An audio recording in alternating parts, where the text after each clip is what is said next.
Good day to everyone. And we greet also all our televiewers all over the country and all over the world. So let's join them as we praise and thank the Lord for the Word of God.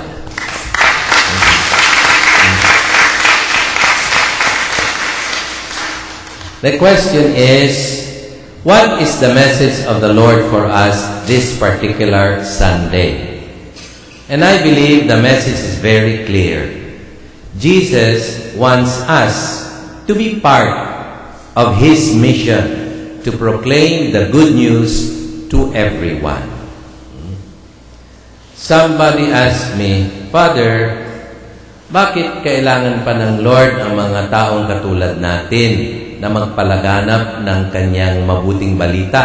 Eh, Diyos naman siya. Kaya naman niyang isulat na lamang sa langit, halimbawa, sa tapat ng Pilipinas, in Filipino, ito ang aking salita. This is my message to you.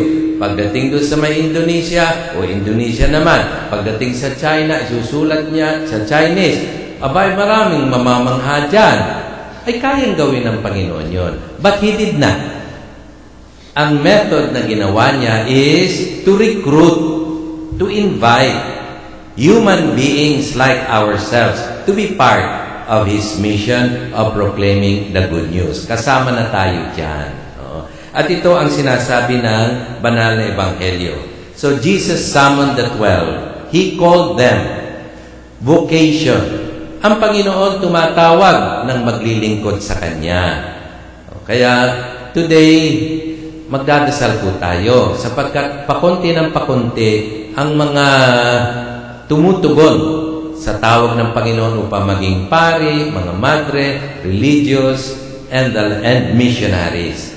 But ang katotohanan po, all of us are called by the Lord to participate in His mission. Amen? So lahat po tayo. And then He began to send them out. Sinugo niya, go out and share the good news of the kingdom. Sapagkat ang pananampalataya po, hindi dapat isekreto. I-share natin yan sa ating kapwa. And He began, and He gave them authority over unclean spirits. Yung kanyang authority, ibinigay niya sa mga sinusugo niya. Ito, special mention nga ito, authority over unclean spirits. Siguro mga 2 weeks ago, may nag-invite sa akin, Father, please naman, kapo ano yun? Eh, punta ka naman sa aming bahay. Bakit? Blessan mo. Bakit nga? May nambabato ng hanger. Hindi namin nakikita. Ay sabi ko, kung ako ang batuhin, paano yun? Si Father naman, sama ka na. So, siyempre, joke lang. So, sumama ako. So, tinuro sa akin yung room ng katulong, kasambahay, kung saan may namambato ng hanger. Eh, yung kasambahay naman ay talagang terrified. At sabi, Father, please bless my room kasi dito po nambabato ng hanger. O sabi ko, alam mo ang gagawin mo, pag binato ka ng hanger, saluhin mo. At nang makakolek ka ng maraming hanger, makakatipid. Father naman. So, blinesan ko. Hanggang ngayon, wala pang balita kung may nambabato pa ng hanger.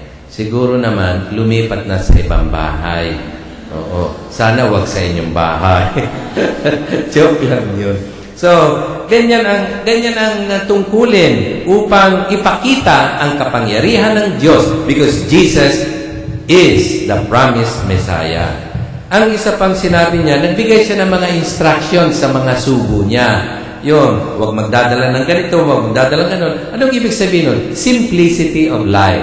Para nakafocus kay Jesus at sa kanyang message. Hindi sa kung ano-ano mga bagay na biro mo yun, mag-preach ka o mangangalap ka, ang daming mga distractions. So, dapat nakasentro kay Jesus. Simple ang buhay. Naalala ko tuloy yung mga German missionaries ng Society of the Divine Word na naka-inspire sa akin na maging paring katulad nila. Bakit? Ay kasisipag. Galing pa yan sa Germany. Made in Germany yan. Mga yan. Made in Germany. Matitibay. Oo. And they left everything. Their families, their loved ones, their language, their culture. And tinanggap nila ang lahat ng trials and challenges of missionaries. Doon sa Mindoro. Hirap na hirap sila, pati pag-aaral ng language. Pero tiniis nila yan. Alam niyo yung mga yan, they went home only after 10 years. O ngayon, binago na, every 3 years na, pwedeng umuwi. Noon, 10 years. So, hirap na hirap sila sa pagkain, sa weather, and so on, sa language. Meron nga isa, nag-aaral in German missionary, nag-aaral ng Tagalog. Siyempre, hirap na hirap siya. Pero he was trying his best. Nakasakay siya ng motorsiklo sa may tulay na, yung bang bakal na, nung unang panahon pa yon. So, madaling sabi, nahulog siya, yung motorsiklo, sa ilog.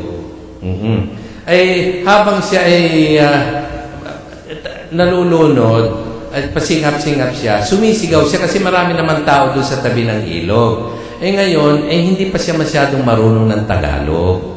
So, ang sinisigaw niya is, dali, mamatay ang pare, mamatay ang pare, mamatay ang pare. Ang gusto niya sabihin, dali kayo, mamamatay ang pare. Ano sabi niya? Mamatay ang pare. Ang sabi ng mga tao, aba, tutulungan na nga kung gusto niyang mamatay, bahala siya. Pero, of course, sinaklolohan din nila. Ang point ko dito is, missionaries accept all the trials, the difficulties, the challenges of being sent by Jesus out of love for Jesus and the gospel. Ayun. Ngayon, tayo rin ay kasama dito. Because sabi nga, by virtue of our baptism, naging missionaries na rin tayo to share the good news.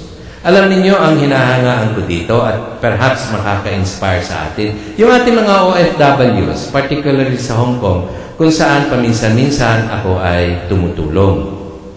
Ewan ko kung naikwento ko na ito sa inyo, pero kung naikwento ko na, ay review. May isang domestic helper, ay Chinese employer yan sa Hong Kong. Doon sa kanyang maliit na kwarto, meron siyang small altar. May crucifix, may Mama Mary, may Sacred Heart, may mga nobina, may rosary, and so on. Every morning, bago siya magtrabaho, pagising niya, and everything ready, nagdadasal muna siya for a short while doon sa harap ng altar niya. Hindi niya alam, siya pala ay inoobserbahan, na-oobserba. Kasi kung minsan bukas yung pinto, at doon din natutulog yung alaga, yung anak ng amo. Hindi niya napapansin, inoobserbahan pala siya. Now, one morning, habang nagluluto siya ng breakfast, nakita niya, biglang pumasok yung among babae doon sa kanyang kwarto. At nakita niya, lumuhod din doon sa harap ng altar. Ay, hindi naman ito mga Katoliko. Wala nga yatang relihiyon. Ay, nakita niya nakaludon at nagagaganyan doon at nagagaganyan. So, afterwards, nung lumabas, sabi niya, "Ma, I saw you enter my..." "Oh, I'm sorry, I did not tell you." "Why, ma'am? Were you looking for something?" "No. You see, I went there because I remember every time you come out of your room in the morning, you're always very happy. Seemingly no problem. Now, I have many problems. So, I went there and did as you did because I also want to be happy like you." Yun ang naging opening para maipaliwanag ng ating kababayang domestic helper, ipinakilala niya yung kanyang amo kay Jesus. How to pray. At mamaya sumasama na sa simbahan. And ngayon, praise and thank the Lord, the whole family ay binyagang Katoliko na. Yun ang ibig ko sabihin. Of course, nandiyan ang Holy Father, ang bishops, ang priests, ang mga missionaries. Pero hindi lamang para sa kanila yon, para sa ating lahat. So, sa tahanan, may mission tayo. Akitin sila mapalapit sa Panginoon Diyos. Sa ating barangay neighborhood, may mission tayo. Akitin sila sa ating Panginoon. Doon sa place of work, kung saan man tayo, may tungkulin tayo. I-share si Jesus. Sa ganitong paraan, hindi lamang tayo ang nakikinabang sa kagandahang loob ng Panginoon, sa Kanyang mga blessings, pati parami ng parami ang nakakakilala kay Jesus.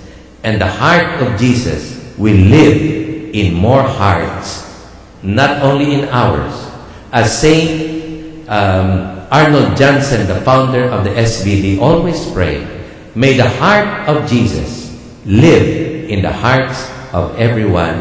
Amen. Ito ay nakasalalay sa ating mga kamay, fellow missionaries. Amen. Please rise.